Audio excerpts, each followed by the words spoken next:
Hi, my name is Clayton Fisher and I'm a clinical audiologist, and today I'm going to show you why you need to verify.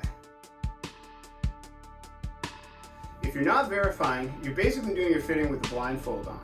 You're just making adjustments to try and make things better when you don't really know what's going on at the level of the eardrum. If you've ever just run Real Ear and looked at the best fit on the patient's or the manufacturer's software, you'll notice right away that there's always ways that you can improve the fitting. Sometimes it looks pretty good, it's just a couple tweaks here and there, but depending on the hearing loss, depending on the manufacturer that you're using, and the type of hearing aid you're using, sometimes it can be appallingly bad. And the truth is, if you don't measure, you'll just never know.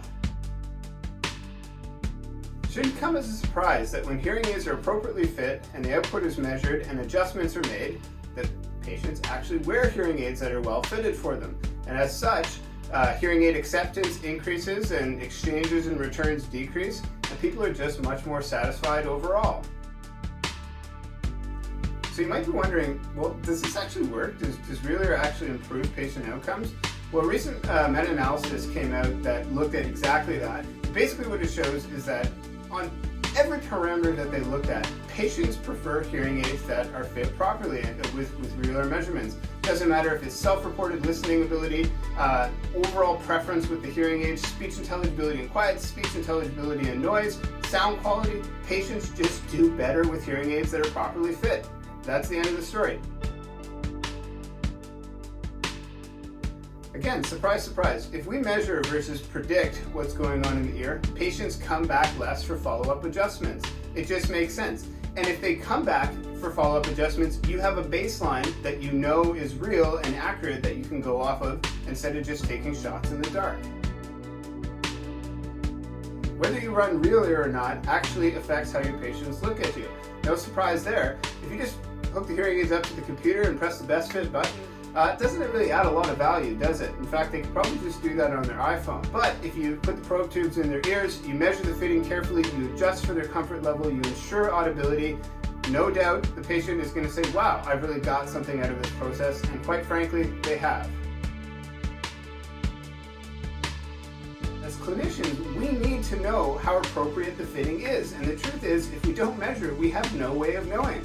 And if you look at the VeriFit screen here, you can see that we have these little audibars, and it gives us a number that tells us how much aided audibility the patient has. But we also have these neat little bars here that show us the range that we'd expect an appropriate fitting to fit into. And so if we're a little bit below that range, we know that over time we need to work to improve the fitting. Having your Real Ear measurements done and in the patient file allows you to be accountable to yourself. It allows you to be accountable to your patients. It also allows you to be accountable to your fellow colleagues. If you don't have the measurement in there, if someone comes in and takes a look at your patient, they have no idea what's going on. Sure, they got the manufacturer's software, but all that is predicted. So take off the blindfold and put a probe tube in the patient's ears and start measuring your fittings. I've seen a lot of hearing aid fittings that have never been verified. I've seen all sorts of levels of appropriateness of fitting, because if someone doesn't have a hearing aid verified and they're having trouble, the first thing they do is throw a probe tube in the ear and see what's going on. And sometimes it's just upsetting, actually, to see what the fittings look like and to know that these clients have had these hearing aids improperly fit for 2, 3, 4, 5 years. So my question is it actually ethical to deprive clients of the benefit that they're supposed to be getting and the audibility that they're supposed to be getting by just deciding not to do this best practice? Inadequate audibility is unethical. If you look at any academy or association or whatever college you're a part of, every best practice guideline for the provision of hearing aids or fitting hearing aids will have Real Ear measurements in it, guaranteed. And we know why.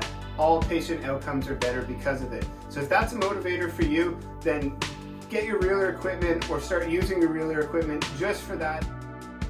So hopefully I've convinced you to go out and get some Real Ear equipment if you don't already have it, or start using the equipment that you already have in your office that's sitting in a corner somewhere and not being used.